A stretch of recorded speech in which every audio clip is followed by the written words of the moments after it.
Uncle এটা কি original? একবারে নতুন কাটা। হ্যাঁ নতুন কাটা। নতুন কাটা? নতুন কাটা মানে কোন জায়গা থেকে?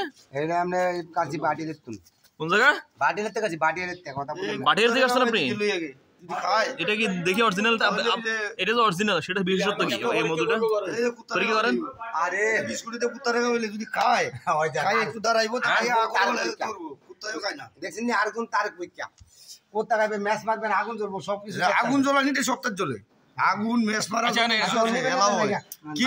আচ্ছা শুনেন, এটা যদি অরিজিনাল হয় সেক্ষেত্রে তো আগুন জ্বালাই মানে পরীক্ষা করতে হয় যেটা অরিজিনাল। আপনি আগুন জ্বালাতে পারবেন? হ্যাঁ হ্যাঁ হ্যাঁ আগুন চপটির জন্য দেন ম্যাচটা দেন, ম্যাচটা দেন। এই কোনটা ম্যাচ না? এই আগুন চপটারই জ্বলবো। আরে ম্যাচটা আনেন না খুশি তো আমারে আগুন দেখাচ্ছি পুরো গাওয়ান যদি খাইয়া। আচ্ছা দেন ইয়া দাঁড়ায় এটা কাগজ দাঁড়ায় উঠে দৌড় দিয়ে বলাই দেয়া এটা অরিজিনাল ওই কাগজ সামনে অস্ট্রেলিয়ান। আচ্ছা শুনুন, এটা কেজি কত? এটা আছে কি লাগে? হ্যাঁ হ্যাঁ এটা মধু মিক্স। এটা আগুন জ্বলবো, এটা আগুন জ্বলবো, এটা আগুন জ্বলবো, জ্বলবো নি কোন জ্বলবো এটা? হ্যাঁ মধু দিলে জ্বলবো। ঠিক আছে, আপনারা দেখতে পাচ্ছেন মধুর বিশেষত্ব বা এক নম্বর মধু চেনার যে প্রক্রিয়াটি সেটি এই মুরব্বী দেখাচ্ছেন। তিনি নাকি বাটিয়ারি, চট্টগ্রামের বাটিয়ারি থেকে মধু আনছেন, এখন দেখাচ্ছেন। আগুন সব মধুতে জ্বলে। এখানে দাও না মধু দেখেন না আন্দর দেবে। আরে আমার বলে তো বিশ্বাস করবেন না, বুঝছেন নি? এসেন নি জ্বলছে নি? ও এটা তো নরমালি যেরকম জ্বলে এই তো জ্বলছে নি জান না? না জ্বলে নাই তো। এরকম একবারে ইয়ের মতো জ্বলবে না, একেবারে তেল কেরোসিন তেল যেরকম জ্বলে সেরকম জ্বলতে হবে না, সামান্য একটু জ্বলতে হবে। তাহলে তো একটা ধরো সেটা কাগজ আমাদের। হ্যাঁ এখন আমরা মধু কিনতে গেলে আমরা বড় হয়ে গেছি কই কে জানে আগে কাগজ আগে উড়ে হালা দিতে তারপর। আরে আমরা বলে তার সাথে বেশি কথা বল। এই কাকু এই চান এই আমারে দেইছে যায় এসি নি পড়ে আমি এটা কি সময় অরিজিনাল বলে দিছিল? অরিজিনাল। আচ্ছা এটা কি অরিজিনাল? এটা বলুন অরিজিনাল তো ব্যাগ কো এটা অরিজিনাল কি? আমি দেখলে কইতাম ওনারা তো এটা। আচ্ছা হ্যাঁ উনি তো যত বিশেষজ্ঞ। আগুন আগুন জ্বালা দেখাই চাইলে। আচ্ছা আমি দেখলে কইতাম তো। আচ্ছা ঠিক আছে, উনি দেন এটা কি ফুলের মতো আমি কইলে তো। উনি এর আগে এটা কিনছিল অনেক আগে, অনেক এক বছর বড় হয়ে গেছে। এক বছর আগে, তখনও না এটা ঠিক আছে।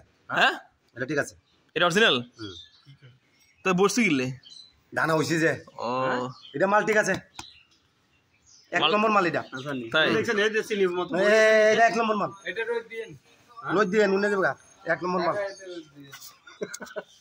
এটা আগুন দিয়ে দেখাইছে আমার। তাই হ্যাঁ এটা এক নম্বর মাল। আমি দেখে কইতারি মধু এক বোতল 100 টাকা নিছে, পুরো বোতল দিছে। তখন কত নিছে? এক বোতল 100 টাকা। কি কয় এই অরিজিনাল মধু 100 টাকা? এই এক বোতল 100 টাকা নিছে।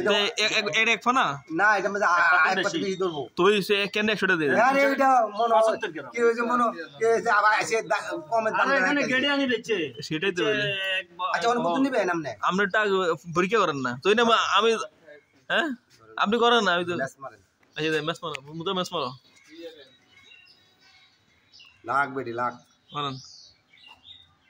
এরকম আগুন জ্বালা দেখাই। হ্যাঁ তোলে ঠিক আছে। গত বছর লিখলেন না এমনি কেরাসিনের মতো জ্বলবে না আপনি এরকম না দিলে। এরকম না দিয়ে একবার দিয়ে। আচ্ছা এটা তো কাগজ তো জ্বালাই ফেলে দিছি, এটা কি আর জ্বলবো নাকি? কাগজ তো এটা জ্বালাই ফেলেছি, অনে আর জ্বলবো নাকি?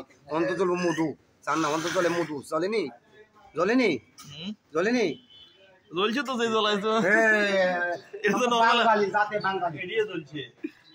জাতে বাঙালি। আচ্ছা এটা কেজি কত? শুনুন এটা কেজি কত? বললাম না 1200। বড় 1200 টাকা কি কয়? এনে কোন নানি অত অত ভাই কইতে। দর্শক আপনারা দেখতে গেলেন এই মধু 1200 টাকা কেজি। আপনারা যদি কেউ নিতে চান তাহলে যোগাযোগ করবেন।